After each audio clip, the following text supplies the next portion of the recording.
Hello friends, તમારું સ્વાગત છે મારા કિચનમાં. આજે આપણે ખૂબ જ ટેસ્ટી મેથી બેસનનું શાક બનાવીશું. તો એના માટે આપણે અહીંયા 500 ગ્રામ મેથી લીધી છે અને સારી રીતના સાફ કરી અને ધોઈ લીધી છે.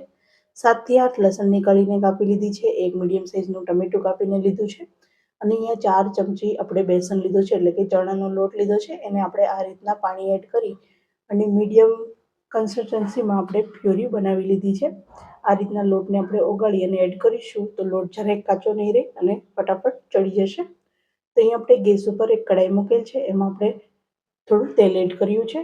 માપમાં જોઈએ તો 2 થી 3 ચમચી જેટલું તેલ એડ કર્યું છે. એમાં 2 ચમચી જેટલું જીરું એડ કરીશું. જીરુંનું પ્રમાણ થોડું વધારે રાખવું. જીરું સારી રીતે સતળાઈ જાય એટલે આપણે 8 થી 10 લસણની કળીને કટ કરીને રાખી છે એ કળી એડ કરી દઈશું અને કળીને આપણે હલકી ગુલાબી કલરની થાય ત્યાં સુધી તેલમાં સોતે થવા દઈશું. આપણી લસણની કળી છે તે અહીંયા સોતે થઈ ગઈ છે.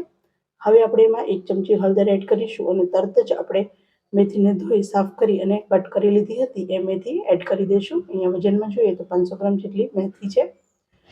તો એને આપણે સારી રીતના અહીંયા સાફ કરી લીધી હતી. હવે આપણે એને સારી રીતના તેલમાં સોતે કરીશું અને એકદમ સોફ્ટ થાય ત્યાં સુધી કૂક કરી લઈશું.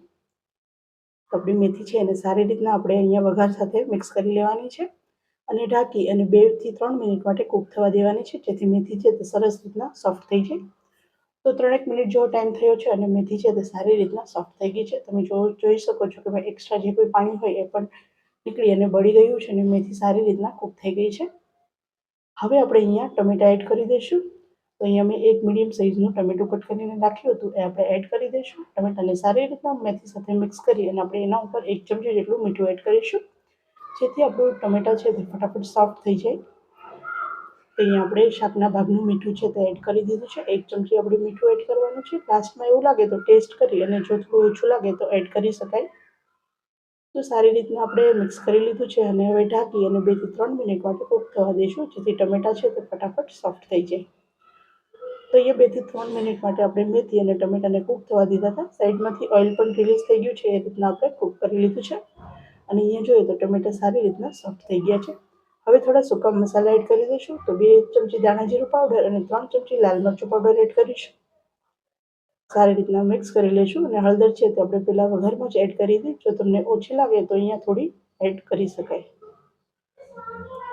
સારી રીતના મિક્સ કરી લઈશું અને 2 થી 3 મિનિટ માટે આ મરચાંને ખુલ્લું કૂક થવા દઈશું, જેથી મસાલા છે તે સારી રીતના કૂક થઈ જાય. તો અહીંયા 3 થી 4 મિનિટ જેવું થયું છે. આપણે લો ફ્લેમ ઉપર મસાલા અને મેથીને સારી રીતના કૂક કરી લીધી છે. હવે આપણે જે ઓગાળી અને બેસન રાખ્યું છે એની પ્યુરી બનાવીને રાખી હતી એ આપણે અહીંયા આ રીતના એડ કરી દઈશું. આપણે આ રીતના બેસનનો જે ઘોળ બનાવીને રાખ્યો છે એને આપણે એડ કરી દેવાનું છે. જરાય અને આપણે મિક્સ કરવાનું નથી અને ઉપરથી આપણે આ રીતના પ્લેટ ઢાંકી દેવાની છે. અને આપણી મેથીની ભાજી અને બેસન દાજે નહીં એ માટે આપણે પ્લેટ ઉપર અહીંયા 1 ગ્લાસ જેટલું પાણી એડ કરી દઈશું અને 5 મિનિટ માટે આપણે લો ફ્લેમ ઉપર મેથી અને બેસનને કૂક થવા દઈશું. તો 5 મિનિટ પછી આપણે આ રીતના કિચન ટોવેલની મદદથી પ્લેટને દૂર કરી લઈશું અને તમે જોઈ શકો છો તેલ છે તે ઉપર આવી ગયું છે અને આપણું મેથી અને બેસન સારી રીતના કૂક થઈ ગયું છે. તો આ રીતના હવે આપણે આને મિક્સ કરી લઈશું. તો તમે જોઈ શકો છો આપણું બેસન છે તે સારી રીતના મિક્સ થઈ ગયું છે અને આપણે સારી રીતના મિક્સ કરી લઈશું. બધું બેસન અને મેથીને આપણે સારી રીતના અહીંયા મિક્સ કરી લેવાનું છે અને 1 જ મિનિટ માટે આપણે આને ખુલ્લું આ રીતના પકાવી લઈશું. તો છે ને એકદમ ઇઝી કાઠિયાવાડી સ્ટાઇલ મેથી બેસનનું શાક.